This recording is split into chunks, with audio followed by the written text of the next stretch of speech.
Olá, meu caro amigo e seguidor. Seja bem-vindo a mais um Papo Espírita. Quinzenalmente estamos nós aqui trazendo notícias, informações, mostrando o que o Espiritismo tem de bom para você. E nossa reflexão de hoje é sobre a mulher. O título do nosso Papo Espírita é Iranianas em Revolta contra Humilhação Sistêmica. Mas antes, vamos agradecer a Deus, que é a inteligência suprema, a causa primária, a Jesus, o divino mestre, o governador espiritual do planeta, e também a direção espiritual do Centro Espírita Allan Kardec, que nos permite e nos acompanha neste papo espírita. Então, falávamos que o título da nossa reflexão de hoje é a respeito das iranianas em revolta contra a humilhação sistêmica. Mulheres são a força que estão impulsionando os protestos no Irã. Elas sonham com uma vida autônoma, lutam pela própria dignidade. Donia Hat passou 11 dias na prisão por ter ousado fazer algo que muitas mulheres iranianas sonham todos os dias, que é sair de casa com a roupa do dia a dia, sentar despreocupadamente em um café e pedir um ovo estrelado.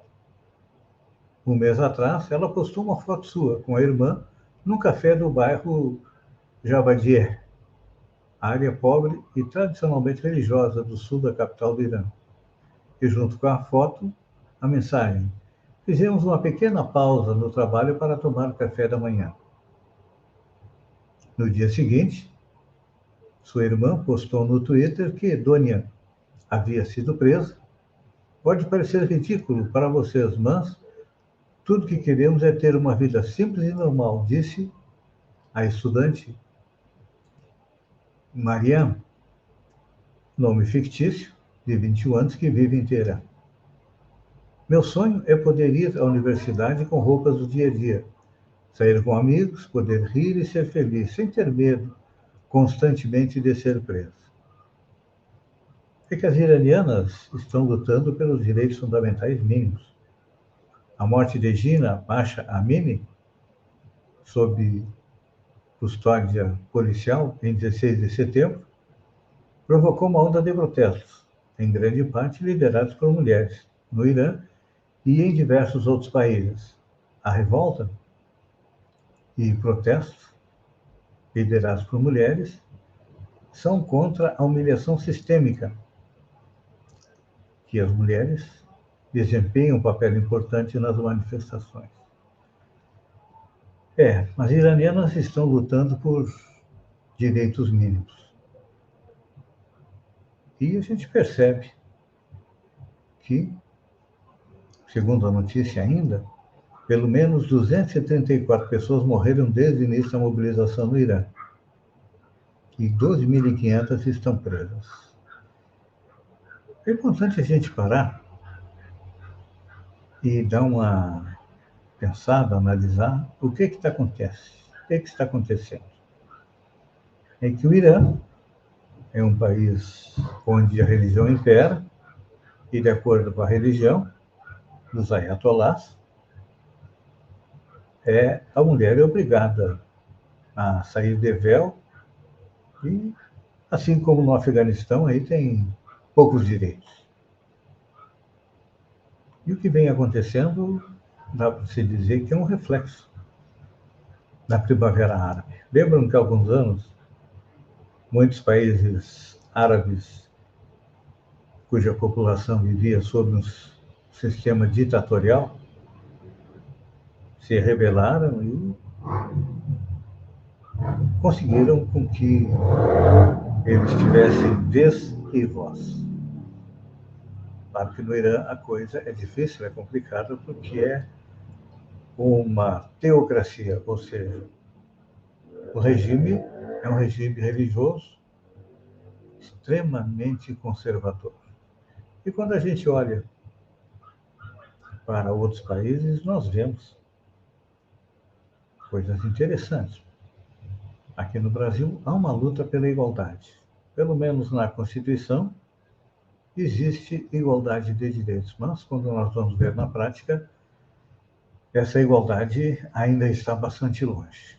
Por exemplo, uma pesquisa feita pela Organização Internacional do Trabalho, em 39 países de todas as regiões do planeta, nos mostra que as mulheres devem levar ainda 200 anos para ter igualdade de gênero, ou seja, ter direitos iguais, poder fazer todas as funções e ter também uma remuneração justa. Então, esta é uma luta das mulheres que já vem conquistando. Por exemplo, há cerca de 10 séculos atrás, as mulheres não tinham direito nem a ter alma. Foi necessário um Papa decretar que as mulheres tinham alma, que elas eram consideradas um pouco mais do que um animal. O direito de voto foi conquistado no século passado. A igualdade na Constituição de 1988. A igualdade de direitos, não de fato. Então, é um processo. Neste mundo que está crescendo, evoluindo, e é importante a gente analisar isso sob o aspecto da doutrina espírita. Na Revista Espírita de janeiro de 1866, Allan Kardec faz uma pergunta se as mulheres têm alma. E a resposta é: sabe-se que a coisa nem sempre foi tida como certa, ou seja, o fato das mulheres terem alma. Algo que se diz foi posto em deliberação no concílio. A negação de que as mulheres tenham alma ainda é um princípio de fé de certos povos. Sabe que o grau de aviltamento dessa crença se reduz a maior parte às regiões do Oriente. Isso Allan Kardec nos coloca em 1866. Passados quase 200 anos, nós percebemos que no Oriente foram poucas as conquistas da mulher. E a respeito da condição espiritual da mulher, Allan Kardec coloca também na Revista Espírita, mas na de dezembro de 1868, uma interessantíssima colocação, mostrando a evolução da mulher, muitas vezes é maior do que a do homem. Diz Allan Kardec, a mulher é mais finamente burilada que o homem, o que indica naturalmente uma alma mais delicada. E assim que, em condições semelhantes, em todos os mundos, a mãe seja mais bela que o pai, por ver ela a criança primeiro. É para a figura angélica de uma jovem senhora que a criança volta incessantemente o olhar. É pela mãe que a criança enxuga as lágrimas e nela fixa o olhar ainda fraco e incerto. A criança tem, assim, uma intuição natural do belo. Segue Allan Kardec, a mulher sabe fazer-se notada principalmente pela delicadeza de seus pensamentos, pela graça de seus gestos, pela pureza das suas palavras. Tudo que dela vem deve harmonizar-se com sua pessoa, que Deus fez bela. São duas definições da mulher de Allan Kardec, e é importante a gente voltar os olhos para uma outra obra da doutrina espírita, o Livro dos Espíritos, que é a base da filosofia espírita. O Livro dos Espíritos foi lançado por Allan Kardec no dia 18 de abril de 1857. Primeira edição com 501 perguntas e respostas, em 1860. Na terceira edição, ele tem a formatação atual. São 1019 perguntas e respostas. E Allan Kardec questionou os espíritos a respeito da igualdade dos direitos do homem e da mulher. A Constituição brasileira de 1988 coloca que os dois são iguais. Mas isso já era colocado lá atrás há 150 anos da Constituição, 160 anos, pelos espíritos. Na pergunta 817, Kardec questiona: são iguais perante Deus o homem e a mulher e têm os mesmos direitos? A resposta dos espíritos é: não outorgou Deus a ambos a inteligência do bem e do mal e a faculdade de progredir? A resposta foi um questionamento. Questionando. Se Deus não outorgou a nós, homens e mulheres, a inteligência do bem e do mal e a faculdade de progredir, então, Kardec questiona um pouco mais. De onde provém a inferioridade moral da mulher em certas regiões? Do predomínio injusto e cruel que sobre ela assumiu o homem. É o resultado das instituições sociais e do abuso da força sobre a fraqueza. Entre homens moralmente pouco adiantados, a força faz o direito. Isso aqui significa que, à medida que o espírito vai evoluindo, ele vai compreendendo a importância e a necessidade da mulher no planeta, como sua companheira, sua amiga, sua parceira. E enquanto os espíritos menos evoluídos veem na mulher um ser ainda inferior.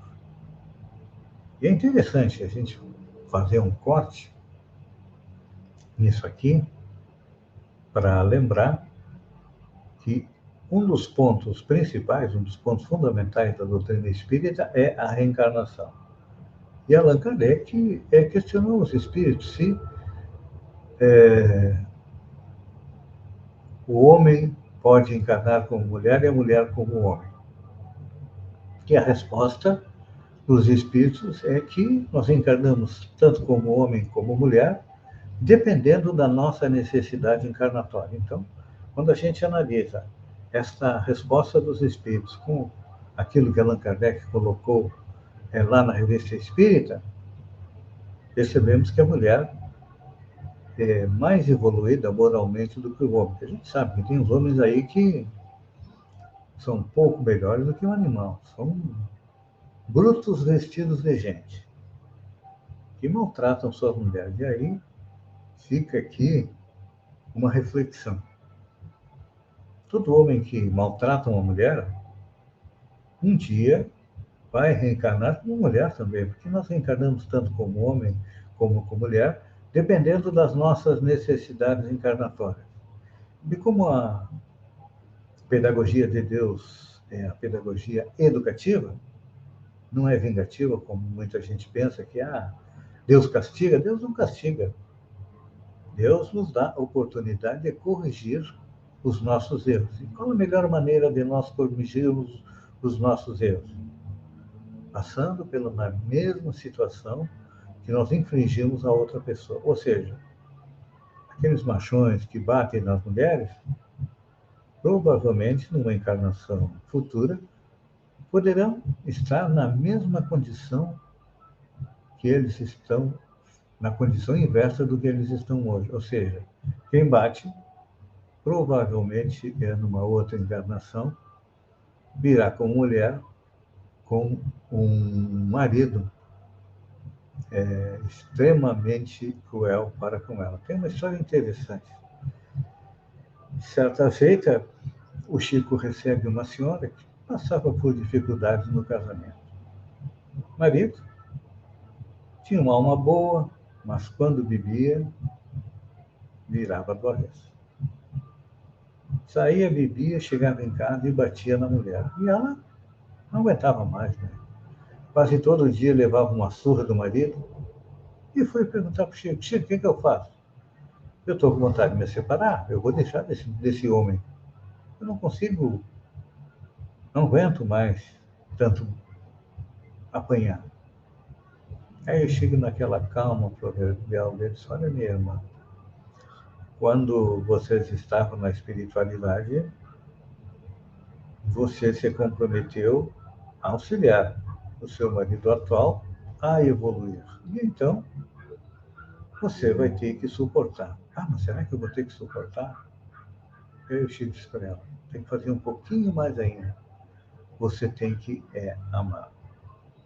Então, hoje em dia, a gente percebe muitas dificuldades no casamento. É claro que, muitas vezes, é necessária uma medida protetiva. Hoje nós temos a Lei Maria da Penha que defende as mulheres, porque até pouco tempo o homem podia matar uma mulher em defesa da honra, e era absolvido. Hoje é considerado feminicídio, não é? Então, as nossas leis estão evoluindo e nós também precisamos evoluir. Caro amigo, vamos agora às nossas dicas de leitura.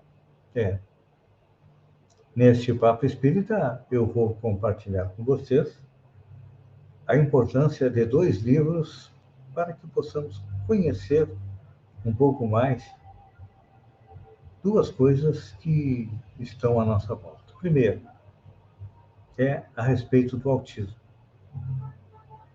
Existem muitos autistas que antigamente eram deixados de lado, como doentes mentais, muitas vezes. Só que hoje em dia há um novo olhar sobre o autismo e é importante a gente conhecer um pouco mais a respeito dessa problemática que o espírito traz ao nascer. Então, existe uma obra intitulada Autismo e Espiritismo. O autor é Gustavo Henrique de Lucena. É um trabalho que prima por ampliar a compreensão afetiva sobre o autismo. Para tanto, oferece uma visão que transcende a matéria e foca nas necessidades do espírito. Não só do autista, mas de todos que se relacionam com ele. Também apresenta caminhos de acolhimento na casa espírita, principalmente na evangelização, e na parte final desenvolve no livro uma terapia mental com base nas energias, ou seja, no passe, que nos são oferecidas através da prece e do passe na casa espírita. Então, é importante a gente lembrar uma frase do espírito Lancelin que diz o seguinte, em relação ao autismo: nada a ser mais humano que o cuidar dos irmãos, de trazê-los à luz do amor para fazê-los dignos sujeitos e em oportunidades. Então, o autista é um irmão nosso, que precisa do nosso auxílio, mas para que possamos oferecer um auxílio eficiente, o que nós precisamos? Conhecer a respeito do autismo a partir da ótica da vida espiritual. O segundo livro é intitulado Velhice, Fase de Regeneração do Espírito. Normalmente a gente brinca que a velhice é a melhor idade. Tem gente que diz que a velhice é o momento que a gente acorda e percebe que está próximo de retornar à parte espiritual. Então é importante ler o livro Velhice, Fase de Regeneração do Espírito. Os autores são Abel Glasser e Adriana Glasser, e o espírito que ditou é o Caibar Schutel, que é considerado um dos grandes expoentes do espiritismo em São Paulo. Já está na parte espiritual, mas deixou um legado extremamente grande. Então, é importante a gente lembrar que velhice, a fase da regeneração do espírito, é a 19ª obra da série Alvorada Nova. É uma coluna espiritual que é coordenada por Caibar Schutel. A gente, normalmente, quando fala em colônias espirituais, nós nos lembramos da colônia Nosso Lar, que é também título de um livro, psicografado por Francisco Cândido Xavier, onde ele nos mostra como é que funciona a vida numa cidade espiritual. Porque existem poucas descrições de como é que é a vida na parte espiritual. E a cidade Nosso Lar fica no Rio de Janeiro. A cidade espiritual de Caibar Schutel, que é Alvorada Nova, ela fica em São Paulo e está situada no astral, na parte superior ainda, onde está o nosso lar. Então, é importante a gente também conhecer primeiro o livro Alvorada Nova, que nos mostra como é que é a vida nessa cidade, que é para a gente ter o paralelo de como funcionam as coisas na parte espiritual. Esta semana, alguém me questionou a respeito de como é que é a direção das cidades na parte espiritual. Se existe democracia, se é uma ditadura, e a colocação a respeito de como funciona uma cidade espiritual, o governo de uma cidade espiritual, nós encontramos no livro Obras Póstumas de Allan Kardec, onde ele coloca que, no início, a civilização foi comandada pela força, pela lei do mais forte. Hoje nós estamos sendo comandados pelo aqueles que são mais inteligentes e pelo poder econômico. E Allan Kardec coloca que, no futuro, nós seremos comandados, quando estivermos no mundo de regeneração, por uma aristocracia intelecto-moral, ou seja, os mais inteligentes, os mais moralizados, serão os condutores dos municípios, dos estados e também dos países. Então, temos que ter paciência e aguardar e começar a fazer escolhas melhores, porque lá nós temos o quê? Um governo dirigido. Tem um governador, que é escolhido por Jesus, dentro desse critério de elevação moral e inteligência. Para vocês terem ideia, o governador do nosso lar está há mais de 100 anos sem tirar um dia de folga. E nós, às vezes, chega no final de semana, se não tem uma folga, nós estamos quase morrendo, não é? Na parte espiritual você trabalha bastante. Então, nós voltando para Alvorada Nova, que é uma cidade semelhante ao nosso lar, é claro que tem suas peculiaridades. E é interessante a gente ter mais uma base de comparação. Mas voltando à velhice, este livro é um convite à reflexão sobre este período decisivo da vida, que é o último estágio material do encarnado, que também nos reserva aprendizados, não só para nós, mas também para a nossa família. E a leitura do livro é um estímulo que continuemos na busca da almejada felicidade, é claro que no convívio com idosos. Com certeza, todos nós vamos passar por isso. E Abel Glasser encerra dizendo que a velhice é um presente inconteste de Deus, ou seja, temos que aproveitar ela. Saindo das dicas de livro, vamos ver os fatos importantes que aconteceram nestes últimos 15 dias no mês de novembro. Olha só, no dia 23 de novembro, não, desculpe, de outubro. No dia 23 de outubro de 1795, nasce Amélie Gabrielle Lacombe Baudet, na França. Professora de Belas Artes e Letras, foi mais tarde esposa e parceira de Allan Kardec na codificação da doutrina espírita. Olha só, fato interessante. Em 1904, também no dia 23 de outubro, foi descoberto na cidade de Hydesville, nos Estados Unidos, o assassinato de um mascate que estava enterrado na casa da família Fox e que inaugurou a era da comunicação entre os dois planos da existência nas noites de 30 e 31 de março de 1848, quando as meninas Fox, jovens de 8, 9, 10 anos, estabelecem um diálogo com o espírito do mascate que havia sido morto naquela residência. Em 1862, no dia 27, retorna à pátria espiritual Edgar Armand, escritor espírita ligado à Federação Espírita de São Paulo. Ele tem um livro extremamente interessante, que é intitulado Exilados de Capela. O livro foi lançado em 1949 e traz informações bastante claras a respeito de espíritos que vieram exilados do sistema Capela aqui para o nosso planeta para nos ajudar a nossa evolução. Emmanuel trata também disso no livro A Caminho da Luz. Então é interessante a gente ler Exilados de Capela e ler O A Caminho da Luz para ter também uma base de comparação a respeito desse fato extremamente importante, porque eles vieram ao nosso planeta para fazer com que ele evoluísse.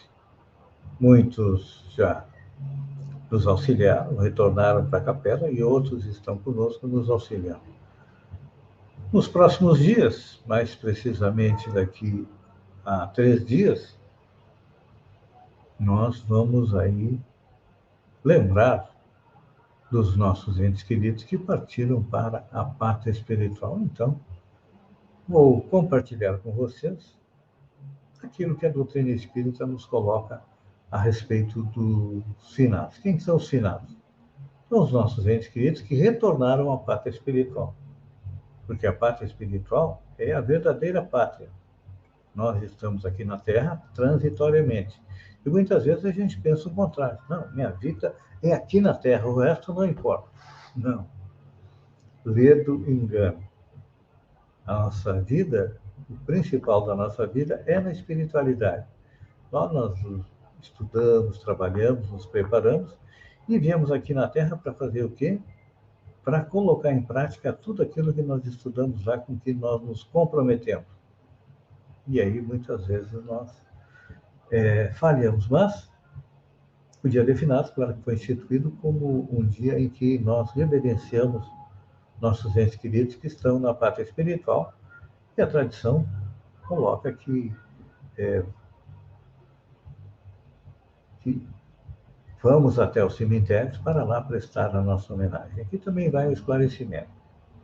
Muitas vezes, o espírito do nosso ente querido, que já retornou à parte espiritual, não está mais no cemitério. Alguns vão no cemitério ainda ver quem é que se lembra deles, mas a grande maioria já está em outras ocupações, quando não esteja encarnado. Então, existem algumas lições que a doutrina espírita nos traz a respeito do dia de finados. Por exemplo, normalmente as pessoas vão ao cemitério, choram a perda, né?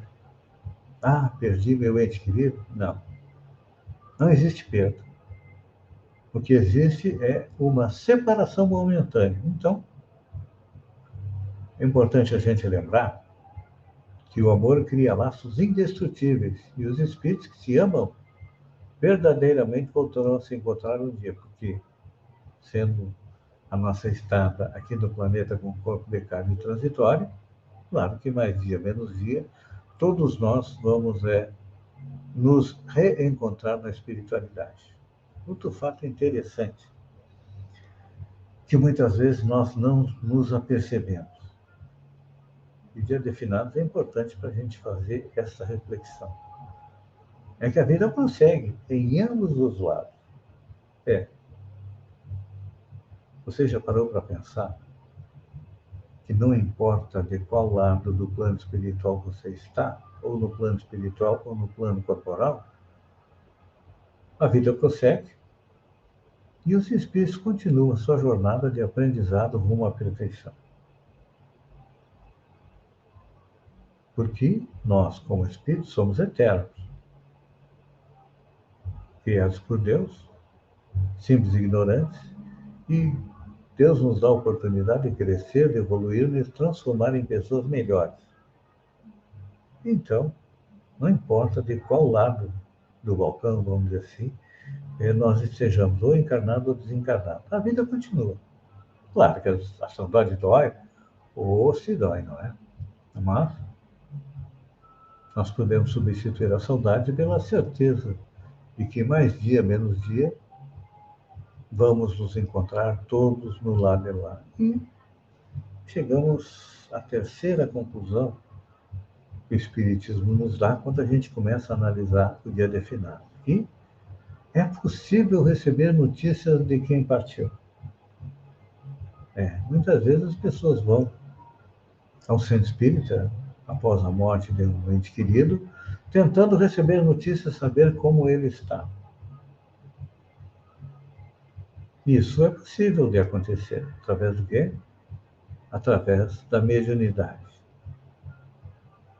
Só que o telefone não toca daqui para lá. Não. O telefone toca de lá para cá. As notícias vêm quando aquele espírito está em condições de mandar notícias. É como se alguém que estivesse lá no meio da selva querer mandar um e-mail, se não tem computador, não tem nada. Então, ele tem que se preparar, tem que sair de lá e ir para um local onde ele possa fazer isso. Então, a mediunidade funciona assim. Para receber notícias, através da mediunidade, e quantas vezes nós não sonhamos com um ente querido que já foi e a gente não acredita que se encontrou com ele na parte espiritual. Isso acontece também. Então, perdeu um ente querido? Analise. Sonhou com ele alguma vez? Ele estava bem, ele estava tranquilo?